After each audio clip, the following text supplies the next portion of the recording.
lung. The injuries apparently coming over the past several weeks. He suffered 2 fractured ribs on Sunday against the 49ers and 3 others on the right side the previous week. Brees has been advised, of course, to be cautious with the collapsed lung.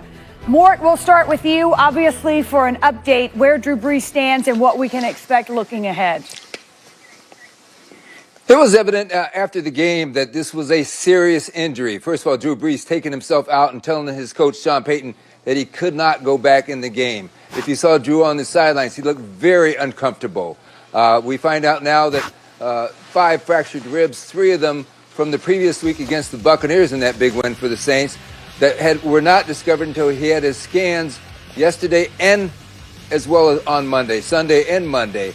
And then the punctured lung, of course, is the most serious of those. And so nobody should really expect Drew Brees back for quite some time. You know, you can say 3 weeks, 4 weeks. It just takes a while when you have pneumothorax, the punctured lung, that collapsed lung, for that to recover fully and feel secure about going forward and playing football. And absolutely nothing to mess around with. We know that. Ryan, if there's no Drew Brees, and there won't be for the short term anyway, what's the Saints' ideal situation at quarterback between Jameis Winston and Taysom Hill?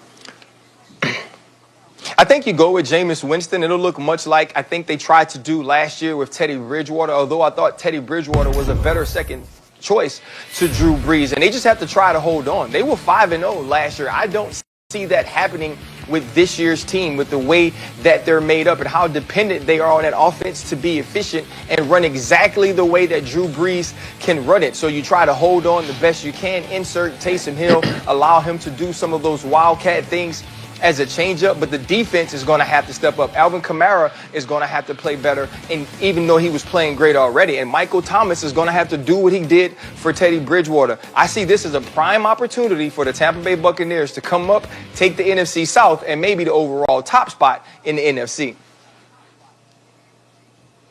Yeah, this is huge, and this is very concerning if you're a Saints fan. I mean, when you're looking at without Drew Brees, and Mort made a great point, we really don't know when you're coming back. And even when he does come back, how long till he gets really comfortable back playing, right? I mean, this is a situation where you really don't know. I fully agree with Ryan. I think this goes Jameis Winston, but I think you'll get more Taysom Hill, right? Like, we've seen him come in, and it's like situational football, right? They have certain ideas. They want to bring these little packages in. I think it'll be Jameis Winston, but I think it'll be more Taysom Hill opportunities. Like, well, they'll try to push him into that wildcat mentality and get him, whether even though they're onside the 50, and just get him more touches. And I agree with RC, man. When you're talking about Teddy Bridgewater last year versus Jameis Winston this year, I think this team was really finding unity on the offense because of Drew Brees, right? We criticized him in the first couple weeks about their game plans, everything being short, but you're watching this offense develop even without Michael Thomas, which was pretty spectacular. So now this is a major setback, and to your point,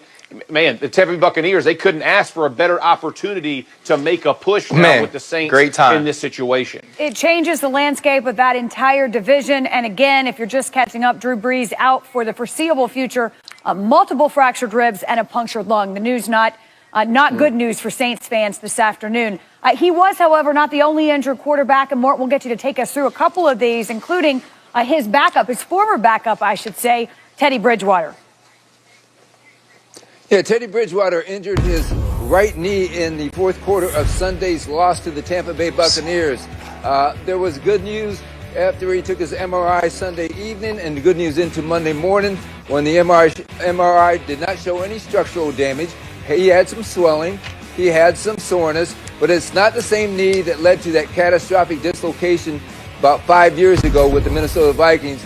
And he is week to week. His status is unknown. He's week to week, day to day type of situation. And then in Detroit, Matthew Stafford injured his throwing thumb in the first half. He taped it up, braced it up. MRIs look pretty good. There's no expectation that he will miss time, but he could miss some time in practice. But we'll go forward and see how the week plays out. All right, Mort, thank you. And then one last note, real quick, by the way. One last note, Drew Lock, the Broncos quarterback, did injure his ribs as well, and his status this week is up in the air. Yeah, tough night for Drew Lock all the way around. Mort, thank you. Speaking of tough nights, the weather at least was certainly less than desirable in Foxborough last night. What we did see was Lamar Jackson facing Cam Newton. It's a matchup of Heisman winners and, of course, former NFL MVPs. The weather, woo, cold, rainy, windy, you got it. So, listen, the Patriots find all kind of ways to get things done, and that's the case here. Trick play alert Newton to Jacoby Myers to Rex Burkhead, Ryan. How about that? Hey, who drafts more former quarterbacks than the New England Patriots? This works out perfectly for Jacoby Myers. Right. He drops it right in over Patrick Cream. What a great throw. That's right. Myers, a former high school quarterback, Edelman as well. So you're right. Third quarter, same score. Patriots first and goal here. Newton runs in untouched, the 4-yard score. Patriots take a 20-10 lead. Here comes the rain. Ravens 4th and 1. Here comes the Raven, or do they? Gus Edwards with the carry. He picks up 11, and that will keep that drive alive. Same drive here, 2nd and 5. Jackson with Willie Snead. That's good for the score. Ravens now 23-17, so they're closer. Baltimore here, rain coming down hard as it did all night. The snap rolls past Jackson, Jeff. Look, the weather was the factor, likely. Yeah, but listen, everybody plays in the rain, right? You got to do wet ball drills. You got to get yourself adept at making these snaps. This was not his only bad snap of the game. Guys were back there unsure about where the snap was going to be. It's got to be better in that situation. Yep. And they both had to play in it. Final score, Patriots win it. Listen, everything that coaches throughout the week, it tends to come up. And, I'm beginning to think he either has like a Staples Easy button or a Buffalo Wild Wings button or just a straight direct line to the football guys, because he's like a football whisperer when it comes to anticipating what the game is going to be like, how we need to win and things like that. I'm extremely impressed with that. We ticked off, don't nobody like losing. I know none of you guys will like losing, especially when we know we got a lot of talent on our team. Still to come,